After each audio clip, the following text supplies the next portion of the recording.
9 Ways to Sunday. Okay, you Perfect. ready to roll? Yep. Let's roll.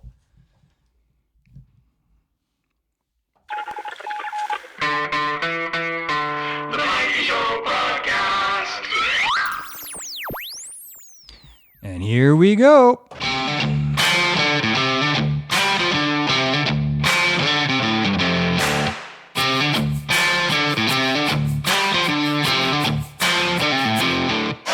Thank you for tuning in. You're in for one hell of a show. I am Mark Mankey, and this is the Mankey Show Podcast.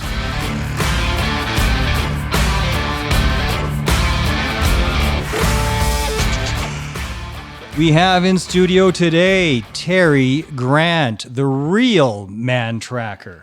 Spanning 6 seasons, Mantracker amassed a global audience and has a cult following. His famous steely gaze and relentless tenacity terrified his prey and captivated his audience. Terry, How are you? thanks for being here, man. Oh, you're welcome. Super appreciate it. I got like 4 pages of notes on over 2 days of research trying to get ready for the interview. And how I wanted to start it, you said nope. Yeah. So now I'm right off the rails. So we're not going to talk about family and stuff like that. I do kind of want to start with a new venture because you got some news. Yes. We've been trying, pardon me, we've been trying for several, I guess, months, years, trying to get something going. And we've had several shows that, you know, the networks wanted them. They liked the idea. It just didn't fit into their schedule at this point.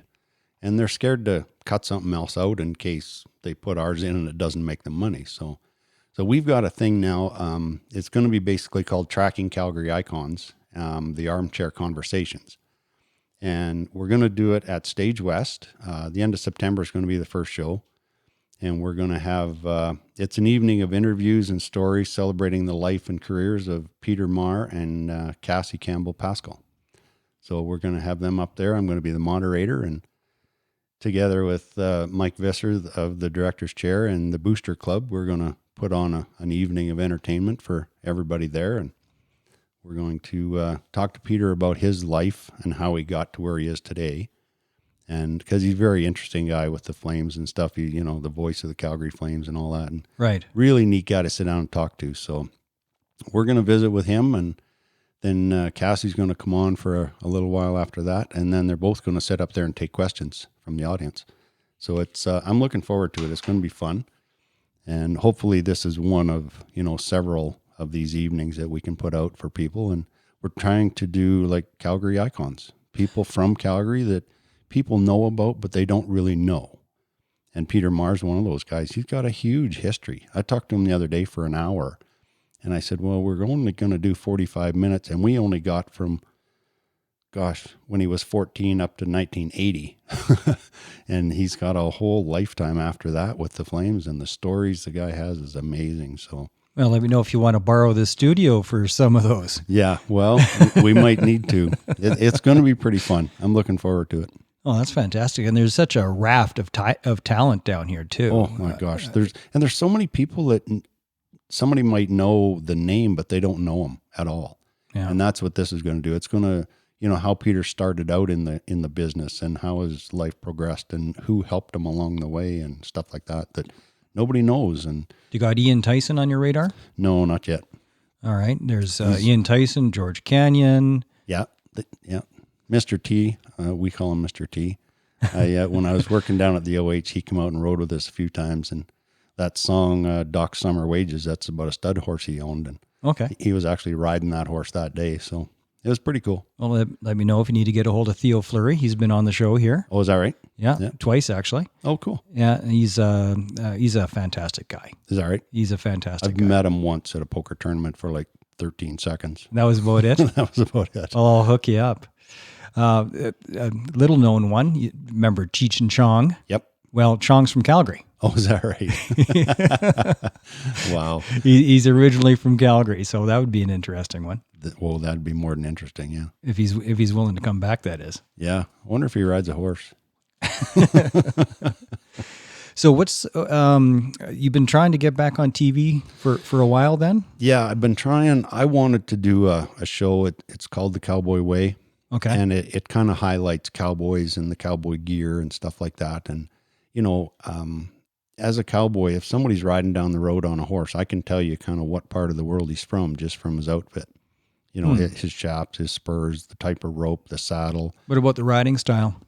Not so much the riding style, but the riding outfit. You know, Okay. the bridle and everything that he's got on his horse and that he's wearing kind of says, I'm from Idaho. I'm from BC. I'm from, you know, Arizona. Or I just went shopping at Lamley's yesterday. Well, yeah, you can tell that too. But that's the kind of thing I wanted to highlight the difference between the geographical difference between cowboys, between BC, Alberta, California, Hawaii, Arizona, you know, South America, because we all do the same job, but we all do it slightly different with slightly different tools. Mm-hmm. And I wanted to highlight the cowboy thing because I kind of know a bit about it. A little bit. Yeah, so I want to kind of pick something I know what I'm talking about. And that was everybody, all the networks really liked it, but they just didn't think it was worthwhile at that point to put into their programming and stuff like that. So it's sitting there. What a twist for you. Eh? Like at the age of 45, after living a regular life as a carpenter and cowboy, carpenter cowboy. Yeah. And now tell me about the very first contact. Tell me if I'm saying his name wrong, because I guarantee I am. Yeah, I don't care. I hear Majewski. Yeah, close enough. The first encounter, like, did he track you down for the show, or were you up? Were you one of many that he was considering? He actually went and found my cousin at the Toronto Sportsman Show. Okay. He went there looking for somebody that would make a good Mantracker. Yeah. And he knew him through Tourism Alberta. He'd helped him out and done stuff with him. And he says, you'd be perfect. He said, you know how to ride a horse and, you know, you look good and all that stuff. And my cousin said, well, I'm too busy with my life. So call my cousin. He's a cowboy and he's with search and rescue and he knows how to track people. So he called me up about 3 days later and they came out and had a visit. We just talked and he did an interview in front of the old barn and got me on my horse and I rode around a little bit and he called me up 3 days later and there was another producer there. And when they went back to Toronto, he said to her, he says, well, I think we're good. And she said, well, I'll line up 100 people to cast against them and see how it goes. And he said, nope, we're done. Got it right the first time. I got it right the first time, but I found out 6 years later that it was my horse that actually got me the part. How so? Well, the producer said, get on your horse and just ride around and get off your horse and talk about a track. And I'm basically stalling for time. So I said, okay, and it was February and it was cold. So I said, just step in the snow, give me a track. And he said, just ride around and do it. And I said, just give me a track. So he said, fine. And he stomped in the snow and he goes, oh, wait, I got to adjust the camera. So he sets that all up. So I rode a great big circle around him and I'm kind of thinking, what am I going to say about a track in the snow? And I have nothing. And I stopped and I looked around and I got off the horse and I walked over and I knelt down and I felt the track and I looked up with this, goofy look on my face and I'm trying to find something to say and I've got nothing. And I'm sucking in the air to say, I got nothing. And the old mare, she stuck her head over my shoulder and what are you looking at? And I looked her in the eye and I said, horse, looks like we got company. And he said, at that point, you had the job. So if it wasn't for my horse, I would have said, I got nothing. Yeah, see you later. So, well, improv is a skill, and asking you to pull that out of your ass is a little unfair. Exactly. But that's kind of what got me the part, because then I could, once I'm doing tracking, I know what to talk about there, but just to make stuff up, and that was the great thing about the show. I didn't make nothing up. Yeah. I talked about what I saw and what I did and, that kind of thing. So I didn't have to make shit up. Well, I think that's what the success was. Yeah. And I think that when you parted the show, the big mistake there was on their side was thinking that you were replaceable. Exactly. And then season 7, I mean, he was a good looking guy, Chad Savage. Nobody said that. I got hundreds of comments and a lot of it was from the ladies. Yeah. And they all said, we don't like his looks. We don't like his attitude. We don't like his tone of voice. We don't like the way he treats his horse. The gun. Yeah. And that was the end of the show. Yeah, pretty much. And everybody said, I've talked to one guy and he said, I almost made it through 2 complete episodes, but he says I couldn't do it. He says, everybody deserves a second chance. And I gave him his and he lost. Yeah. I think it was because it wasn't the authentic guy. I think maybe the producers were trying to, I don't know if it was him or what the producers were trying to turn him into a character of some sort.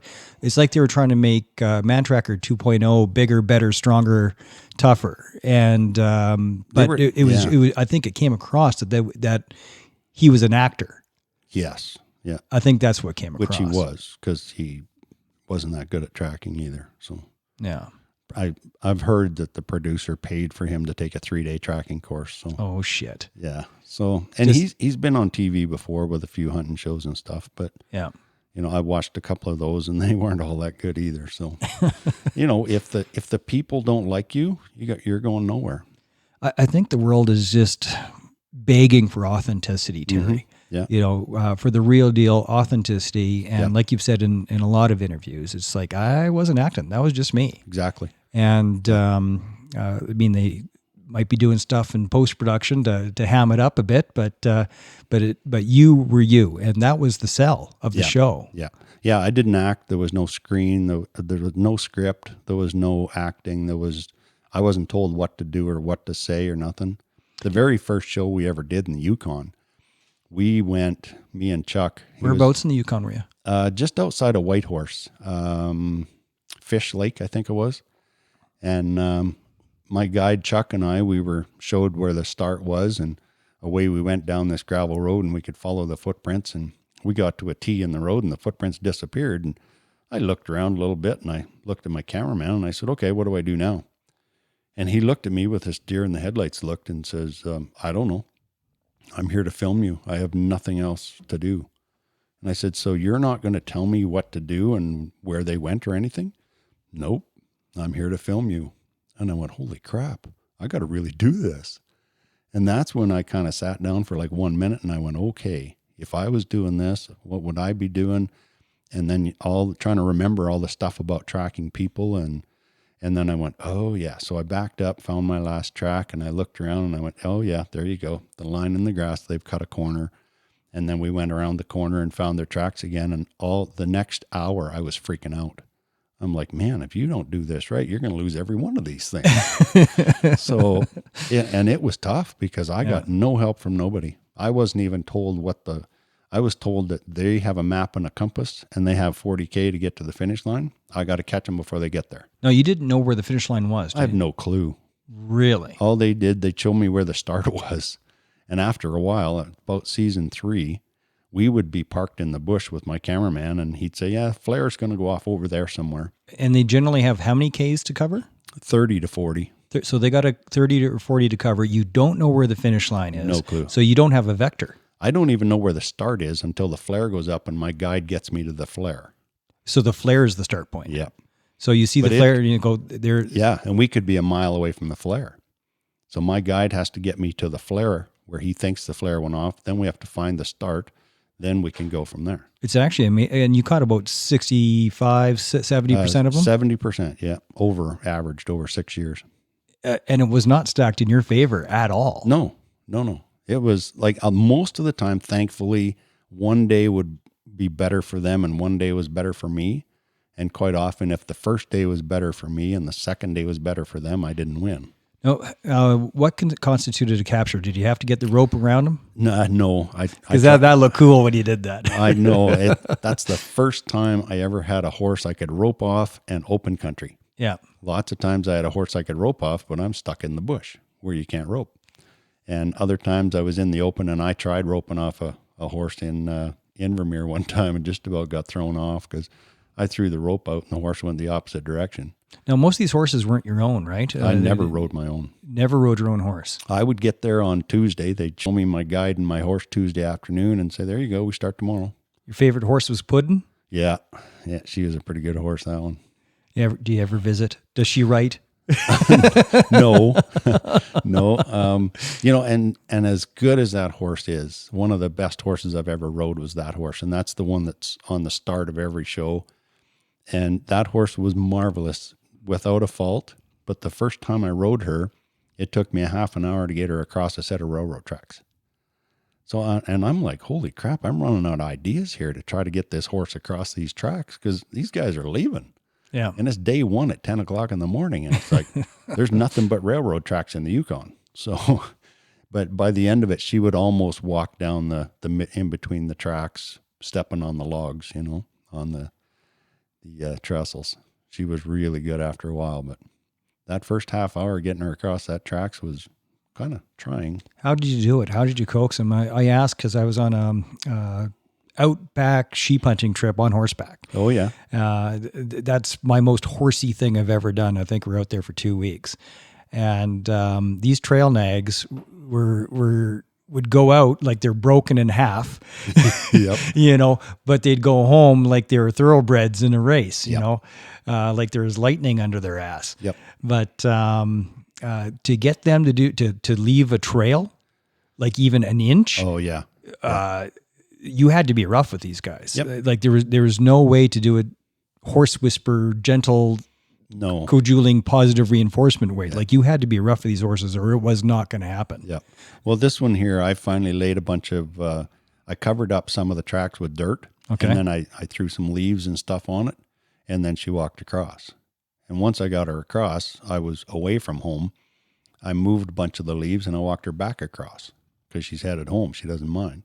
Mm-hmm. Then I moved some of the dirt and walked her back across over that. And then she was fine. They say a horse knows who's riding them. And how long do you think it takes to get that relationship with a horse that they'll start to respect you? Depends how sharp your spurs are. Yeah. Like I only got like 2 hours with each horse the day before we started the chase. So I learned a ton about the horses the day of the chase and figured out what they would do, what they wouldn't do, how I could make them do it, and if they were going to do it. Over the span of the 6 seasons, did your skills with both horses and tracking improve? With tracking, definitely, yeah. With horses, I was always fairly competent with horses, but I probably got better at reading a different horse and understanding what that horse meant. Because my old horse, if there was somebody standing in the bush, just by being with her so much, I could tell you whether it was a male or female standing in the bush just by her reaction. Wow. And these other horses, you had to figure out, what they were telling you. Because I've always said interpretation is 90%.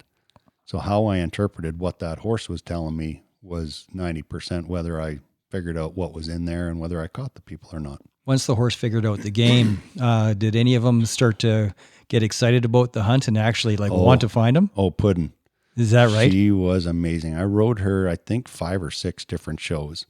And she got to the point where when she saw people, the first time she saw people running, she stops and she's looking around like, why are they running and what's chasing them? Where's the bear? I don't want to follow them. And after a while, she figured out that when people started running, she was supposed to follow them. And it was amazing. All I had to do was hang on. She'd stay about, probably 4 horse lengths behind them. And if they slingshotted around a tree, she'd cut them off. She stayed far enough back that if they fell down, I could stop or turn left or right or whatever. But she really got into that. And she was so good about it. We always had we had a couple of days after the chase where we would get shots of me running down the road and stuff like that because the cameraman never got to see me from the front. So we would film me coming down a road from the front and put that in where it actually happened. And she got to the point where we would walk through it once. The producer would set up 3 cameras and say, okay, I want you to run down the road, come past us, and then stop and just go back to the start. So we would walk down the road, we'd stop, turn around, and we'd walk back to the start. And when we sat there after 3 or 4 shows, the producer would yell, stand by, and she would just start to shake. She'd stand there and quiver, and he would yell, action, and she would go, and she'd lope, she'd trot, do whatever speed you wanted her to. And once we got past the cameras, she would stop where I stopped before. She would turn around and walk back to the start and stand there. And when the producer yelled stand by, she'd start to shake. And when the word action came out, she'd take off. I didn't have to do nothing. She was amazing. Great horse. Yeah. Smart horse who enjoyed the game. Yep, exactly. She figured it out. I've seen on a couple of the interviews you being asked about consulting for military and police. Right. How much of that have you done? I did one tracking course at Suffield. That was for the British soldiers. That had to be 5-6 years ago. And then about 4 years ago, I did one for the Army in Riding Mountain National Park. For the Canadian Army this time? Yes. Okay. In Manitoba. And that one was kind of a joint effort between the Canadian military and some of the RCMP and their dog guys. And was that the like PPCLI then, being out of Manitoba? No, that was, gosh, I can't tell you which one that was. It could have been. Yeah, because the 2nd Battalion's out of Shiloh. Yeah, that could have been it. Could have been them. Yeah, it would make sense. So what sort of things did you cover with them? The ones in Manitoba, it was more about an actual search. They turned a whole bunch of people loose under a scenario of, the insurgents have crashed the wall and they're in the compound and you got to book it. Mm-hmm. And then they would leave. And then there was 5 or 6 guys that were basically search managers their job was to utilize the dog guys and themselves to find these people before they got away. So that was pretty cool. That was pretty interesting because they got me to kind of help them with their the psychology of tracking people and how far they can travel in an hour and all that kind of stuff. So it was pretty cool. What year did you get started with SARTEC or SAR, Search and Rescue? Search and Rescue. I think it was 1993. I was one of the founding members of the Foothill Search and Rescue. Oh, is that right? Yeah. Are you still active with them today? No. I was in 2004, I was the kind of the training coordinator, and I had a rule that if you missed 6 months of trainings and meetings, then we kind of kicked you into the back seat and you had to start over. Yeah. Well, when the show came along, I didn't have much time to put into that, so I had to kick myself out. So I'm still affiliated with them. I go back and talk once in a while about tracking and stuff, but. And that's where you took your first courses through Mantracking. Who put them on? Where did you learn? I did a lot of tracking with animals and stuff like that, but tracking people was through Search and Rescue. But who put on the course for tracking people? At that point, it was Dave Hanna. Okay. And he was, I forget what the name of his company was, but that was his company. He worked for Parks. So he would put the courses on for Search and Rescue. Sort of an obscure course. There's probably not a lot of resources other than, now you have a business doing exactly that. Exactly. Yeah, there's not very many people teach it. I don't know if there's anybody else in Canada that does. I'm actually super surprised that you don't have military contracts because, as I mentioned to you prior to the show, I'm a combat veteran. I was with the PPCLI. Yeah. Got a tour of Croatia during the Croatian Civil War in '94. And there's for reconnaissance, snipers, a good friend of mine is a sniper here in Calgary, a real one, not the, like everybody claims they were. He actually was, because I watched him get deployed on missions. So it's real, but, it would be super handy stuff to be able to spot and identify other tracks because you might be coming up on somebody that you're not surprised. So you'd be able to ascertain, okay, who am I coming up on here? How are they loaded? How many are there? Yep. It'd be a very valuable skill for the more elite teams in military. Yep. In order to do that properly, I think I would need to see where they're going to go. Yeah. Because a lot of that land is just sand and dust over there where a lot of you guys got deployed, and for me to actually do an actual tracking course here to prepare them for there, I would have to find the same type of terrain because what they wear for footwear over there is different than here. So an army boot is pretty easy to see in the dirt, but you go over there and it's just kind of a real fine sand and somebody's wearing a wore out flip-flop. Totally different track, totally different everything. Now, the Brits was you were teaching them to spot IEDs. Well, not really. Okay. I couldn't teach That's a them misnomer? Yeah, I couldn't teach them to do that. All I taught them was that old Sesame Street thing. One of these things doesn't belong here. Okay. And it's like when you're walking down a street and you happen to see no tracks, nothing. It's like that should be a red flag in your head. Because why is there no tracks here? Why, like, there's been trucks and stuff up here and down here yesterday. There's no tracks now. There's tracks here and there's tracks 20 yards away. Why is there none right here? That's the kind of thing I Because taught they them. know, but you don't. Yeah, exactly. That's the kind of thing I wanted to show them was, watch out for the unordinary stuff. Pay attention to what the little things that everybody else misses. So, and that's kind of what we taught them. Do you get called much anymore by police? Does the phone ever ring for you saying, "Hey Terry, we need a hand with this, that, and the other"? No. Why do you think that is? Mostly has to do with the insurance. With search and rescue, we have to be called out by the RCMP. And when they call us out, then we're covered under their insurance plans or their, if we get hurt, we're covered by their insurance policies. As a volunteer, as a civilian, if they call me up and say, we want you to help us track this guy, he's gone off into the mountains, we think he has a gun. If I get wounded or shot at, I'm going to be the first guy in line. So there's a good chance I'm going to get some lead flung at me. Have they even tried to make that happen? Like just make you an auxiliary constable? No. Seems pretty straightforward. No. Would you do it? If they said, "Hey, Terry, we want you to be an auxiliary constable so we can use you in this capacity"? Oh, I'd jump at it. Yeah. Yeah, it'd be good. Because they could learn a ton of stuff from me, Yeah. and I could learn stuff from them. So Yeah, for sure. Well, as be cool. I can tell you from experience, they are not worth a shit in the bush. Yeah, their life does not go past the bush, really. No, it's once they're on the other side of the ditch, It's somebody else's problem. It's somebody else's problem. They have no idea. So we've got a situation that you've been called up for a couple of news shows recently. We've got a couple guys on the lam. Not exactly the Mad Trapper, these guys. Cam McLeod and Briar Schmigamalugalizgly. Yeah, that guy too. Yeah, and two young idiots that are on the lam, allegedly triple murder suspects. Yeah.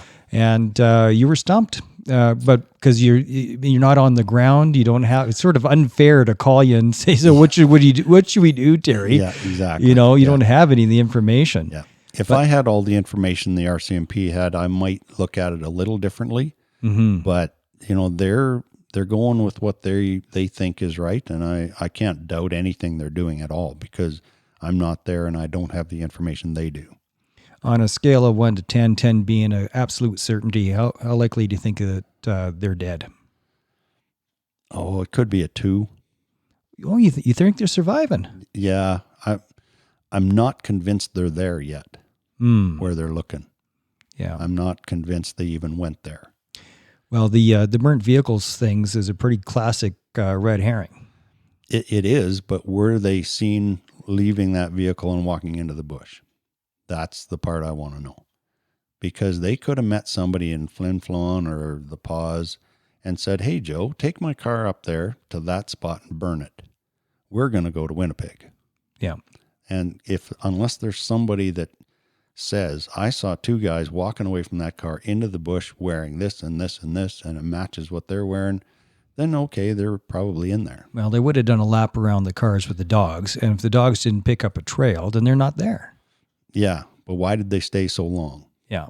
Why, the army was there. If they had any kind of a FLIR hit or smoke or any kind of a sighting of them, they'd still be in there like white on rice. Well, and these kids are a couple of, especially the one guy, pictures of him in his army fatigues, fascination with Nazi memorabilia.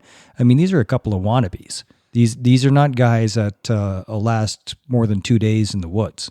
I wouldn't think they'd last more, unless, if somebody saw them walk into the bush with a great big 50 or 60 pound pack, then it's like, okay, you're good for a week. You've got enough food and stuff like that. If they've planned this thing a year in advance and they've got stores of food in there, they've dug a hole in the ground so FLIR doesn't pick them up. There's any number of things. I don't know if if anybody ever saw them there. Well, they found that crashed rowboat. Yeah. And So that's interesting. yeah, it is. I don't know. And I heard they were sending divers into the river to have a look, but you know, how do you crash a rowboat? Well, if by taking it in the wrong water, you know, Yeah, because the Nelson, that's got some rapids, doesn't it? By the look on Google Earth, it just looks like a big, slow moving, almost a delta type area where they were, where it's quite wide, and you know, they could have ran aground or something like that. But there again, I don't know if they had a sighting or some positive proof they were in there and they're staying there because of the rowboat, then great. But they've never ever said that, yes, we saw them, or we've had them on FLIR, or there was smoke seen 3 days ago, or nothing. So No, it's a tough one. I mean, I've never seen a situation where they've had the military do aid to civil power, it's called, right, where they're actually stepping up for searches and stuff, but not for criminal searches. right, We were on standby in the 3rd Battalion in Victoria for the Clayoquot Sound protesters to do riot control for them. Mm-hmm. So we trained for it, we're ready for it, we're on call for it, but we didn't actually go. right. That's something that the government really hates to do, bringing in the army for stuff like that. Yep. So the fact that they did, which is smart, I think, Oh, because yes. because the cops and the bush don't mix. Well, even if you want to surround an area, you know, of 5 square miles, You need a lot of people. Takes a lot of bodies. A lot of bodies, and they got the drones out there and everything else. Yeah. So I don't know. I'm still puzzled. Thankfully, there's been nobody else shows up that has been hurt. The fact that these guys have not been seen on camera anywhere, maybe there's credibility to the fact they're still in there. One thing I wanted to ask you about is the role of survival skills as a tracker, because I mean they're not the same thing.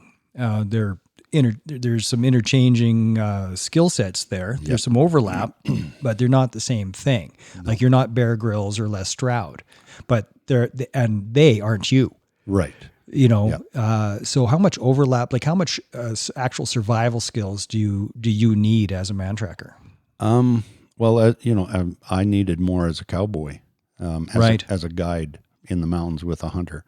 I needed survival skills there because if he got hurt or I got hurt, you know, we had to figure out how to live for a day or two on our own till somebody else found us. And it's the same as a cowboy. You know, you're 12 miles from nowhere. You get bucked off your horse and break a leg or something. You got to figure out how to live for the night and, you know, possibly get back on your horse and get back to where somebody can find you. Because a lot of times you don't put a map down and tell people where you're going. You just say, yeah, I'm going to go up in the north end of that field. And it's a big field. So as a tracker, you don't need a ton of experience for survival. You just need to be able to pay attention to what's going on, and hopefully you've got a team behind you that keeps you alive. Yeah, it's a conversation that I've had with search and rescue teams as well. Yeah. It's like, oh, we need these survival skills. Why? You're not the one lost. Yeah. Yeah. And the chances of becoming lost when you're part of a search team are zero. Yeah. You know, Exactly. Other than understanding what somebody else is doing for survival, Yep. so that you can see the signs. Yes. Yeah, that's right. Yeah, being able to understand what somebody else is doing and why did they do this? Well, okay. And there was actually a guy in New Zealand, and I'd love to go there and meet the guy. He wrote a book on search and rescue, on profiling the person that's lost. And what he would do is he would go up to a creek or a river or a lake, and he would study how they got a drink. And he came to the conclusion that if they knelt down and they scooped water with one hand or something like that, the other hand was in the mud, then probably their back and their hips and their elbows and their joints, the upper half of their body was fine. If, you know, he saw that they did it differently, then it's like maybe the one arm is hurt because he's only using one arm for this and one arm for that. And he wrote a whole book on it. And I'm like, wow, that takes a lot of dedication. But that, you know, that's the kind of thing as a tracker, you want to gain more experience and more insight into the person you're tracking. that's another way to look at, are they injured? Are they limping? That kind of thing. On your when you were in search and rescue, do you find that it was difficult to get people to do the tougher searches, to go to the tougher areas? I asked because when I was on a rescue team, we also did searches. I mean, we were cliff specialists, Right. but we were rope guys, but we also did searches. And there was an irrigation ditch, and me and two other Army guys that were part of the team jumped in up to our chest, and we cleared the irrigation ditch. Everybody else was like, oh, we got to wait for the divers. Like, Oh, yeah. no, we've got to do this now because we got to make sure that that he's not in here. Yeah. And everybody's just in shock at the places we'd go and the things that we would do. Right. Do you think that's a challenge, especially nowadays? Are people getting softer? I don't know. Most of the time in search and rescue, we didn't know what the area was like. Mm-hmm. We'd do our PODs, and it's like, okay, you guys have this area, so we're going to send a team up here, and they're going to come this way. You guys start here and go that way, and meet in the middle and go from there. And so a lot of the times we didn't know how tough the country was, or, the maps are made in 1974. So there could be new swamps, there could be no swamp, there could be a lot of changes. So nobody really knew the area that well. Any parts that were steep, we obviously had the rope guys go look after it. And any parts that were, really tough to get into, the police would use the helicopter and go that way. But I don't think anybody would ever shirk a job and say, you guys go there. And it's like, no, that's too wet. I don't want to go there. Well, I certainly saw it. Yeah. No, I've never seen it. And that person might as well quit search and rescue right there. Well, I agree completely. Now, being that you have the SAR background, cowboy background, and the man card of man cards, you're not just a man tracker, you are the man tracker. Right. I know that as an Army veteran, it took me forever to figure this out. But apparently, I intimidate people every now and then because of the man card. Right. I don't see it. I don't look at the world that way, but other people do. So they try to outman me, and the ego comes out. Now you've got to get that times 10. Oh yeah, lots. Yeah. What sort of interactions? What sort of things when people come up to you and go, "Well, I could do this or I could do that," or you don't know what you're talking about? Yep. I don't very often get guys come up and say, you're an idiot, you don't know what you're talking about, da-da-da. They do all that on Facebook and stuff where I can't see them. Where you can't catch them. There's no eye-to-eye contact. But I do have a lot of guys come up and say, you'd never catch me. Yeah. Let's go like tomorrow. Grab your horse, let's go. And I said, okay, you pay the tickets to Arizona and we'll go. And they're like, what? It's like, well, we're not doing it in your backyard. You're not going to be able to run around that lake and grab Uncle Joe's boat and go down to your uncle's place and, grab his quad and go up over the mountain. We're going to do it somewhere that's equal. You have no idea what's there. I don't know what's there. Let's go. That actually seems like the ultimate. Has anybody offered you money to do that? To say, hey, come find me and I'll be the prey. We'll do it privately. Never mind the cameras. Yes, lots. And have you ever said yes? Not really. Why not? I'm a little not enough money on the board. No, there's always been lots of money. I'm a little skeptical. It's like, yeah, okay, you're just going to run for 10 miles through whatever bush, and you're probably going to win, and then you're going to brag all about it and tell everybody how much of a doofus I am, and that I don't know what I'm doing and all this stuff, and the show was rigged and stuff. And it's like, well, under real situations, I would probably win, but if you're just going to run through real thick bush for 10K and call it a win, then you just go ahead and do it without me. Okay, how about $100,000? $100,000. In a real situation, yeah. 30 to 40K in ground. You don't know. I don't know. I get a guide that knows the area. You get a map and a compass. I'd give it a fair shot. All right, I'm going to start booking these for you. Yeah. Yep. And yeah, we've had somebody would do it. Like I'm sure they would. There's enough people with big bucks out there that $100,000 is a sneeze for them. Yeah. That they would absolutely pay for that. Yeah. And we'd have to film it. Yeah. Because as they say, if it's not on film, it didn't happen. Yeah, that's it. Then they have their own personal episode. Yeah, exactly. Yep. I smell another show coming on, Terry. I smell another lawsuit from the producer. And you've been sued before Yeah, the same producer sued me twice. for using the Mantracker name? Yep. Who won? Well, both times I sent him a letter back and I never heard anything. Yeah, because you got Well, I didn't see your truck in the driveway there, but I saw it in the Home Depot parking lot a few years ago with Mantracker all over it. Yep. And when I saw it, that was the first thought I had. It's like, well, you're not on the show anymore. Who owns the Mantracker name? See, I don't have Mantracker on the truck. Oh, okay. The word Mantracker is not there. Oh, okay. I thought it was. No, I learned my lesson, so Okay. I can't afford to represent myself in court, so I'm just going to leave that one alone. So do they actually have a trademark on it then? The producer owns the name, Okay. and that is why, like, I've had a dozen producers say, let's just go and do it.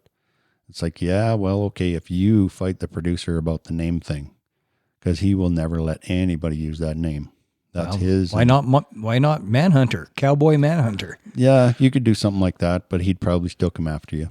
Really? Oh, yeah. Because of the concept, calling Well, the entire concept of the game It's intellectual fun. property? Well, the concept of the game is not. Because Okay. he said, you're on horseback with a guide. There's two guys leaving with a map and a compass. Go get them.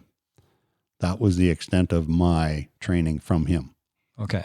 So if he had taught me how to act and taught me how to ride and taught me how to speak and what to say and when to say it and how to track and all that stuff, then yes, he would have the rights. He owns the name. And if it was me trying to start a new show, he'd be on me like a cloud, he'd just be a pain. But because that guy up in Red Deer's been running his thing up there, Manhunter or whatever. Oh, I didn't know about that. Tell me about that. He's on horseback and he chases people through the bush for money.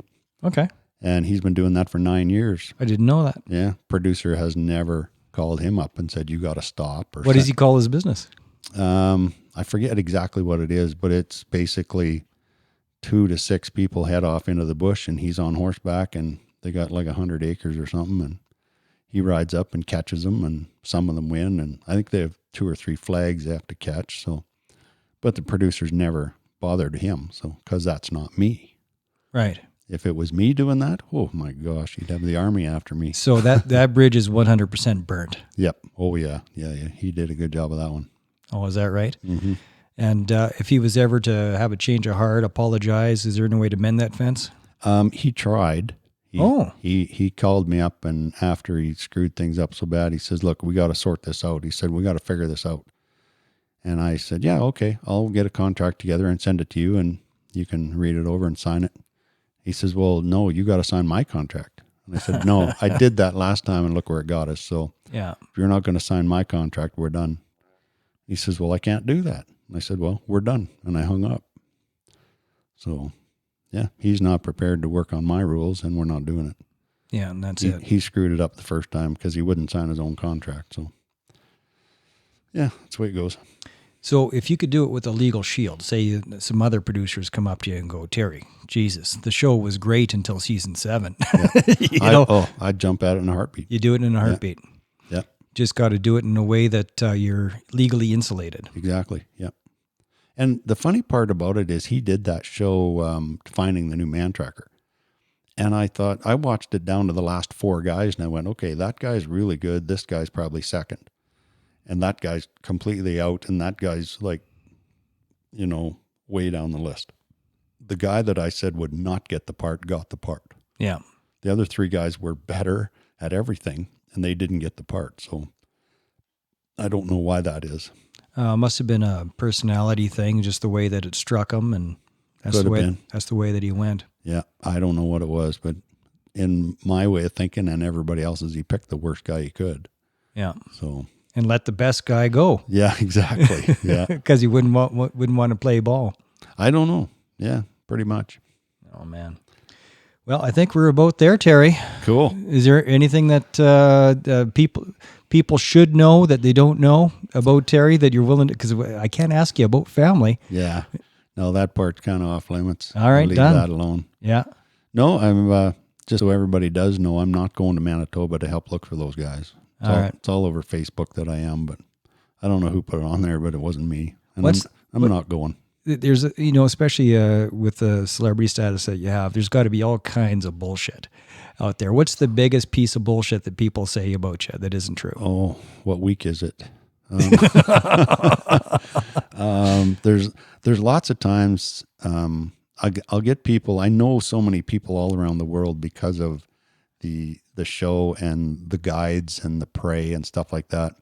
I'll get somebody call me up and say, "Hey, Bob Jones has got your horse that you rode down here on the show, and he's got it for sale. Is it any good?" And I'm like, "Who?" And it's like, I didn't ride that horse. I don't know Bob Jones. And yeah, he's running off the Mantracker name. And because there's so many different horses that I used on the show, nobody really knows for sure.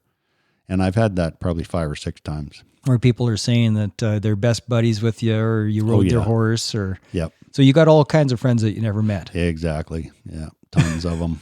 And yeah, and it's kind of comical that they're using my name and stuff like that just to get a free ticket into a lunch or something like that. It's like, well, I'm getting this from Mantracker, and they're like, oh, well, here you go. And meanwhile, they have no clue. I think the best story was I did a fundraiser a couple of years ago in Calgary, and a bunch of very influential people, and they were going for a very good cause. And this guy come up and he said, "So, what do you think of my boat?" And I looked at him and I said, "What boat?" He said, "Well, me and that guy over there, we obviously have too much money. We spent $1.5 million on a boat, kind of a yacht, and it's like Brent and Marianne living on it, and you're supposed to be with them, and they're going up and down the west coast of the States. And whenever they find a Bigfoot sighting, that you guys go ashore and you track it, and they're going to film this." And I went, "Really? How long have they been doing this?" And he said, "About 6 months." I said, "Well, I'd really like to see your boat, but I've never been on it." And he kind of looked at me with this puzzled look and went, "Really?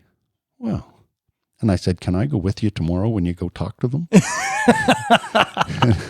I said, "I'll bet you they don't know me." Oh God, I wish you had a camera. Did you have put it on a camera? Would have been great. Oh, the look on his face, it's like he just gave me that funny look. It's like, God, I'm stupid, because he never questioned it.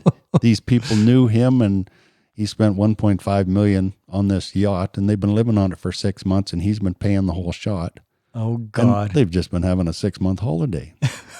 So he says, "Damn, what do I do with that boat now?"